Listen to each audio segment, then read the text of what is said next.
Hello दोस्तों, मैं राजेश कुमार आपका फिर से स्वागत करता हूं मेरे YouTube channel Rajesh official the cop पर। और आज हम बात करने वाले हैं जो कल RAS प्री का जो पेपर हुआ था उसका क्या कट ऑफ रहने वाली है, किस तरीके का पेपर था। तो आज हम संपूर्ण एनालिसिस करेंगे RAS प्री पेपर 2023 की। दोस्तों आज हम बात करने वाले हैं RAS प्री का जो कल पेपर था उसमें सब्जेक्ट वाइज एनालिसिस करेंगे कि किस किस सब्जेक्ट से सिलेबस के हिसाब से कितने क्वेश्चन आए थे। और सेकंड नंबर पे पेपर का लेवल कैसा रहा। थर्ड नंबर पे आता है कि कट ऑफ क्या रहने वाली है RAS प्री के पेपर की। और लास्ट में हम बात करेंगे RAS मेंस का जो पेपर है वो कब होगा, आपको तैयारी कब से शुरू कर देनी चाहिए। तो दोस्तों हम सबसे पहले बात करते हैं कि पेपर का सब्जेक्ट वाइज एनालिसिस करते हैं। तो अगर हम देखते हैं कि पेपर में क्या क्या था, तो कल जो पेपर में आया है उस हिसाब से जो राजस्थान जीके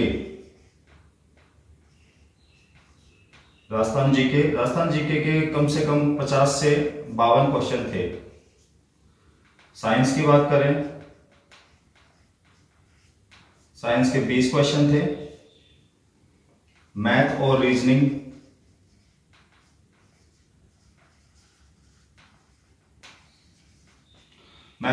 के 20 क्वेश्चन थे, 10 प्लस 10।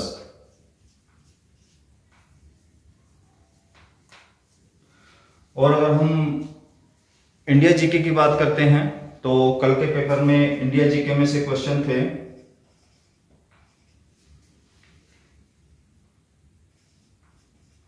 इंडिया जीके के अंदर जो हिस्ट्री थी, हिस्ट्री के क्वेश्चन आए थे लगभग 10 के बराबर। और इंडियन ज्योग्राफी में से थे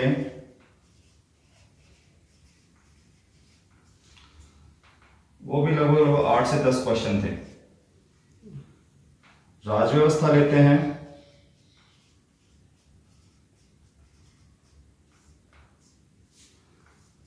दस क्वेश्चन। और अर्थव्यवस्था,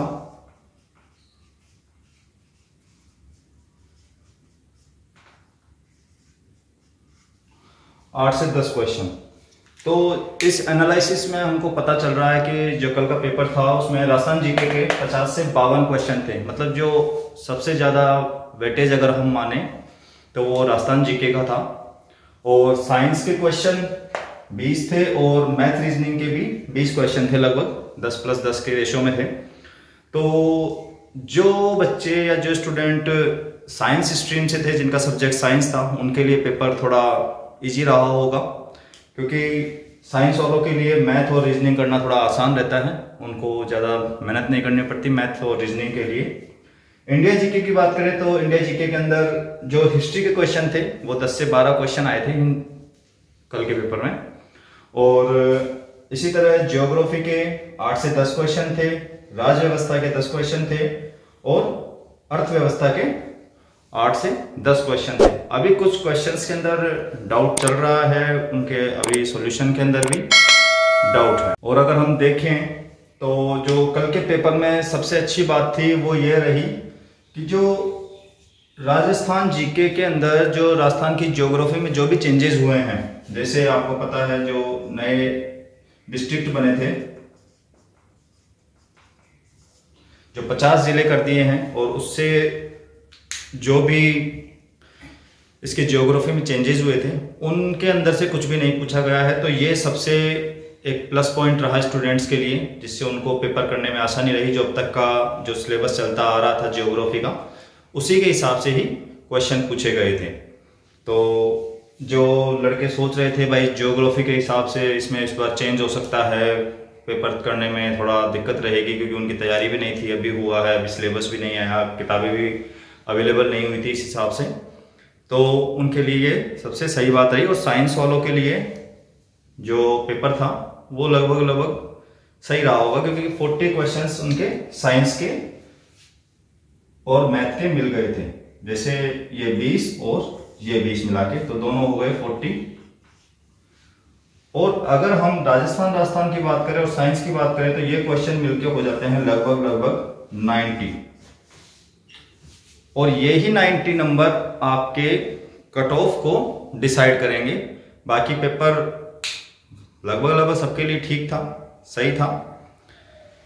तो जो कट ऑफ रहने वाली है वो लगभग इसी के ऊपर रहने वाली है। हम आगे बात करेंगे उसके बारे में। दोस्तों आगे बात करते हैं हम पेपर के लेवल की। ये हमने कर लिया है। सेकंड नंबर पे बात करते हैं पेपर के लेवल की। देखो दोस्तों, कल RAS प्री का पेपर था। मैंने खुद ने भी कल RAS का पेपर दिया है और मेरे साथियों ने भी दिया है।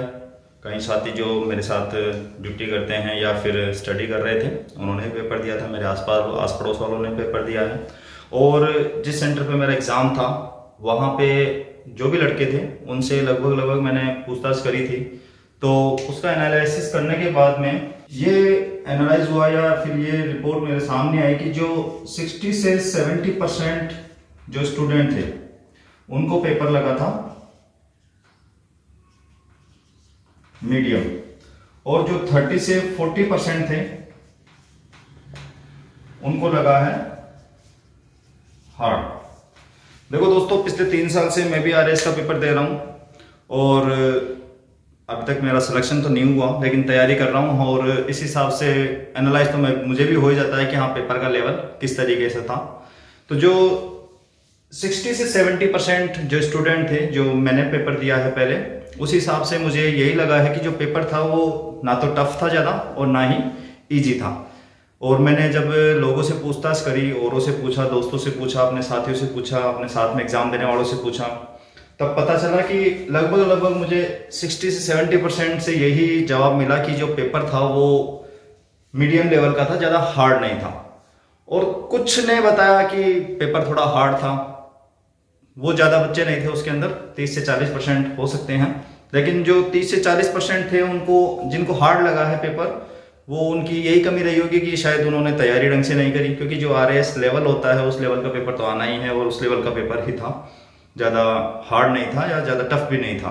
तो जिनकी तैयारी नहीं थी उनको हो सकता है कि पेपर टफ लगा हो। तो बाकी जो सारा कंक्लूजन आता है कि पेपर किस तरीके का था, वो यही निकल के आता है कि जो पेपर है वो मीडियम लेवल का है, ज़्यादा हार्ड नहीं है और ज़्यादा ईजी भी नहीं था। तो दोस्तों हम आगे बात करते हैं जो कट ऑफ क्या रहने वाली है कल के RAS प्री पेपर की। तो जैसे स्टार्टिंग में मैंने आपको बताया था कि जो कल का पेपर था उसके अंदर राजस्थान जीके के क्वेश्चन आए थे, लगभग 50 से 52 क्वेश्चन। साइंस, मैथ्स और रीजनिंग के क्वेश्चन मिला के हो गए थे 40 क्वेश्चन, यानी 20 + 10 + 10, और ये टोटल हो जाता है 92 के समथिंग।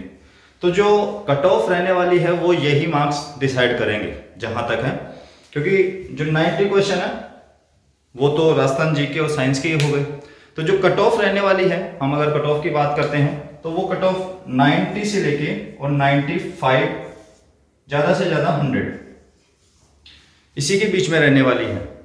तो जो भी इतना स्कोर कर रहे हैं कल के पेपर में, जिनको भी लगता है कि हाँ सॉल्यूशन देखने के बाद में या आंसर के देखने के बाद में अगर किसी के 90 या 90+ अगर मार्क्स आ रहे हैं, तो उनको लगभग पेपर का जो भी अगला मेंस की तैयारी शुरू कर देनी चाहिए। उनको नहीं रुकना चाहिए, किसी चीज़ का वेट नहीं करना चाहिए, क्योंकि एग्ज़ाम कभी भी हो सकता है।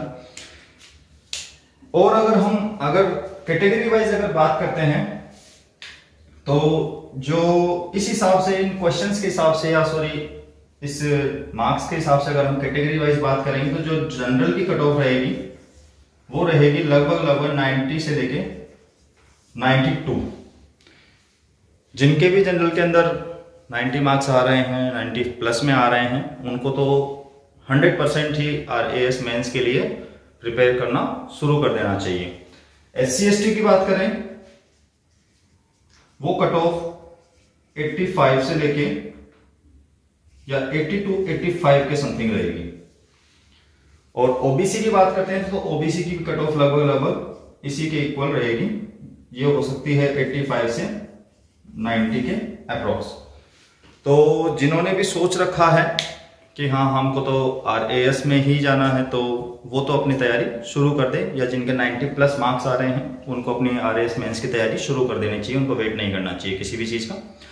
और जिनके 80 अगर मार्क्स भी आ रहे हैं और उन्होंने सोच रखा है कि हाँ मुझे तो RAS ही बनना है, तो वो भी अपनी तैयारी मेंस के लिए शुरू कर सकते हैं। अगर वो कट ऑफ में आ जाएंगे तो इस बार एग्जाम दे देंगे, अदरवाइज नहीं आते हैं तो कोई बात नहीं, वो उनके लिए अगले साल की प्रिपरेशन हो जाएगी और उनको तो फायदा ही मिलेगा इस चीज के लिए।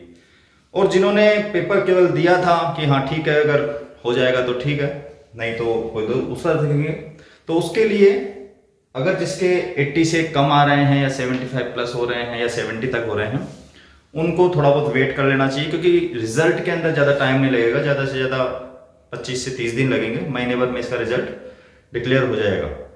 तो कट ऑफ के बारे में हम इतना ही कहेंगे कि 90 जो स्कोर है वो RAS प्री के लिए एक सेफ स्कोर है, उनको आराम से तैयारी शुरू कर देनी चाहिए बिना किसी परेशानी के या बिना किसी सोच विचार के ही उनका लगभग प्री क्लियर हो जाएगा। जो अब तक के पिछले कट ऑफ है और पिछले पेपर का एनालिसिस करने के बाद में यही सामने आता है। दोस्तों आगे बात करते हैं कि RAS मेंस का पेपर कब होगा या कब तक हो सकता है।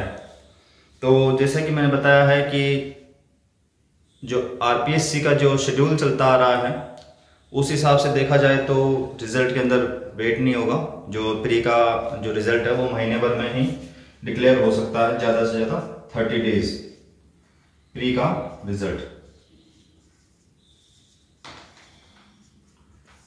और अगर प्री का रिजल्ट आ गया 30 डेज में तो जो मेंस का एग्जाम होगा वो लगभग ये चुनाव की जो प्रक्रिया चल रही है, चुनाव पूरे होने के बाद में जनवरी फरवरी तक इसका मेंस का पेपर हो सकता है, जनवरी फरवरी। तो मैं आपको पहले बता चुका हूं कि जिनके भी मार्क्स ठीक आ रहे हैं 90 प्लस है, जनरल कैटेगरी से बिलोंग करते हैं, और जो SC ST के हैं अगर उनके 80 मार्क्स आ रहे हैं तो उनको अपनी RAS मेन की जो तैयारी है वो शुरू कर देनी चाहिए, वेट नहीं करना चाहिए किसी भी चीज़ का, क्योंकि एग्ज़ाम लगभग इसी शेड्यूल टाइम में होने की संभावना। और जैसा कि मैंने आपको पहले भी बताया था कि जो कल का पेपर है उसके अंदर कुछ क्वेश्चंस हैं जो डाउटफुल चल रहे हैं। तो जो डाउटफुल क्वेश्चंस हैं उनका जब तक RPSC से कोई सोल्यूशन नहीं आता है तब तक हम एकदम एग्जैक्ट जो भी कट ऑफ रहने वाली है या मार्क्स होने वाले हैं वो हम डिसाइड नहीं कर सकते, अनुमान नहीं लगा सकते। और जिन स्टूडेंट्स के कुछ ज़्यादा ही मार्क्स कम आ रहे हैं या वो क्वालिफाई नहीं कर पाएंगे तो उनको हताश होने की ज़रूरत नहीं है, ज़्यादा परेशान होने की ज़रूरत नहीं है, डिप्रेशन में ना आए। अभी और भी बहुत सारी वैकेंसियां हैं, कोई ज़रूरी नहीं RAS ही हो। कई ऐसे स्टूडेंट हैं जो RAS के प्रिपेयर कर रहे थे लेकिन वो कहीं दूसरी जगह सेलेक्ट हो गए और अपना परफॉर्मेंस वहाँ पर बहुत अच्छा दिखा रहे हैं। तो जिनके भी आप मार्क्स कम आए हैं या कम लग रहे हैं, पेपर बिगड़ गया है, हार्ड लग रहा था, तो वो बिना परेशान हुए किसी और एग्ज़ाम के बारे में भी तैयारी कर सकते। और दोस्तों आपके जो भी इस वीडियो को देख रहे हो वो आपने इस एग्ज़ाम में कितना स्कोर किया है, आपके कितने मार्क्स आए हैं, आपके दोस्तों ने कितना स्कोर किया है, वो आप मुझे कमेंट करके बताएं, जिससे और एग्जैक्ट कट ऑफ को फाइंड करने में आसानी रहे। और आपको मेरे द्वारा दी गई जानकारी कैसी लगी इसके बारे में भी आप कमेंट करके बता सकते हैं। जो मेरा चैनल है वो राजेश ऑफिशियल द कॉप से है यूट्यूब पर। अगर आपको मेरे द्वारा दी गई जानकारी अच्छी लगी हो तो आप इसे शेयर करें और भी अपने दोस्तों के साथ इसको बताएं, साझा करें और चैनल को सब्सक्राइब करें। मैं आपके लिए और भी जितना अच्छा हो सकेगा एग्जैक्ट कट ऑफ या एग्ज़ाम शेड्यूल बताने की कोशिश करता रहूँगा। जय हिंद, जय भारत।